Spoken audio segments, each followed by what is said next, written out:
Devant le refus du groupe Ferrero de nous ouvrir ses portes, nous avons reconstitué le contenu de ce pot de 750 grammes.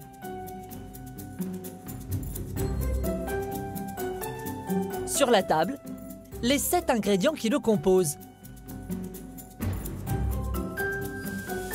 Et voici maintenant les proportions dans ce pot.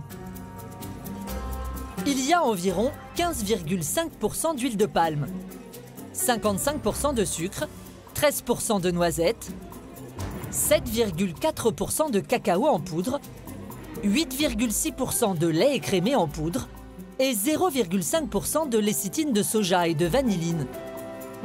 Cette pâte à tartiner adorée des enfants est constituée à 70% de gras et de sucre.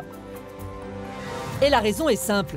Pour commercialiser à l'échelle mondiale son pot de 750 grammes à 4 €, la marque réduit au maximum son coût de fabrication. Elle utilise donc l'huile la moins chère et incorpore peu de noisettes.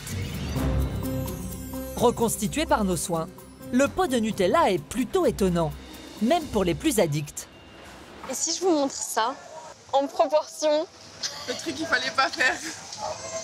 Ah oui, il y a tout ça quand même. Ouais, c'est impressionnant. Donc qu'est-ce que vous vous dites en voyant ça? C'est une barrette. Non, je rigole. Non, mais je sais très bien que je vais faire arrêter en vrai, mais bon. Ça te donne moins envie déjà. Tout à fait, ouais. Vous pensiez qu'il y avait plus De chocolat, je pensais. Oui, tout à fait. Ah, ouais. Très sincèrement, oui, on pense qu'il y a plus de chocolat. Bourré de sucre, bourré de gras, voilà. C'est chaud là, hein. Bon allez, on va dire que c'est le dernier. Ça fait beaucoup d'huile de palme, beaucoup de sucre et le chocolat très peu quoi.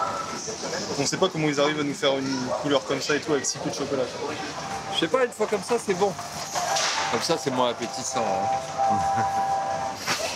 Vous renoncez? Plus jamais.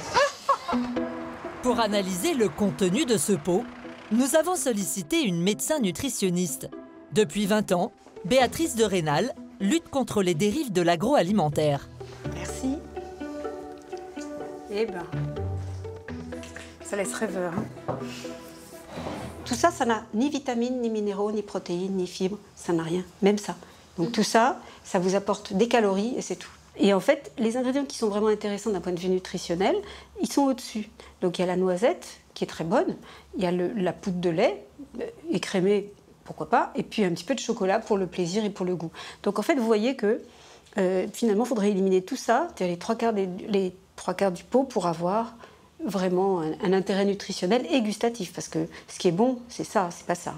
L'ingrédient le plus décrié, c'est une graisse qui est solide. c'est l'huile de palme. Elle est très blanche parce qu'elle a été raffinée, mais vous voyez, c'est solide. C'est ça, la graisse de palme, c'est ça, c'est pas de l'huile. Tout le monde l'appelle l'huile, mais c'est parce que les gens ne savent pas, mais vous voyez qu'il y a quand même une différence, parce que si je vous dis que c'est de l'huile de palme, ça vous semble pas trop méchant. Quand c'est de la graisse de palme, vous voyez, c'est quand même moins glamour. Le problème de cette matière grasse, elle est majoritairement composée de graisses saturées. Les acides gras saturés, on les a déjà dans l'alimentation, notamment dans la viande, dans les fromages, dans pas mal de choses. Donc, inutile d'en rajouter plus parce qu'on est déjà, on en mange déjà trop. Ces graisses-là ne sont pas des poisons, bien sûr. Hein. Elles vont vous apporter de l'énergie et c'est tout. Aucun nutriment intéressant pour renouveler, construire le corps, grandir, etc. Donc, il faut éviter d'en manger trop. Lorsque vous consommez trop de graisses saturées, vous risquez d'avoir des dépôts au niveau des artères et d'avoir des maladies cardiovasculaires. On sait aussi qu'une consommation trop importante de graisses saturées augmente le risque de cancer. Donc, on sait que c'est une famille de matières grasses qu'il faut consommer avec modération.